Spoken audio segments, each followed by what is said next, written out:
So for part A, I said that it was a functional group transformation. I moved it to the forward direction, so the alkane is removed and other groups are added, so the OCH3 is added and so is the OH. And then for Y, I said it was an alteration of the carbon skeleton, so this OH is moved from this carbon to the N carbon in the forward direction. And then Z would be an alteration of the carbon skeleton just because it starts with 3 or fewer carbons and it ends with more carbons, so that means that carbons were added.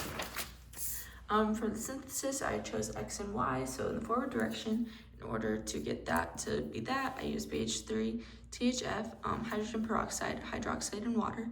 This will just add the OH anti to the methyl, and then I used the HOCH3 and H2SO4 to make an acid, and just like add another H+, and this would just add the OCH3 by a backside attack. So this would have been anti, but since the backside attack, it's gonna like move the methyl to wedged. And then for for Y, in order to get it to move the OH to another carbon, I just used the H2SO4 to make an alkene by elimination and get rid of the OH. And then I used the mercury acetate and water to re-add the OH, and then the NaBH4 to remove what is left of the mercury. And then for C, I said the mechanism that is less toxic is X, which means that Y has the more toxic reagents because it uses mercury.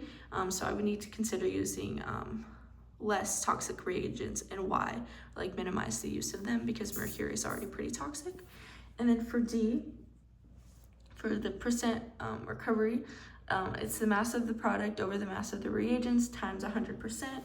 I wrote it backwards, but it was too much work to like erase it, so I just wrote switch, and I got 37.8%. And then for Y, I got 15.7%, and X has the max recovery. And then I said that X would be more green because it has less toxic reagents.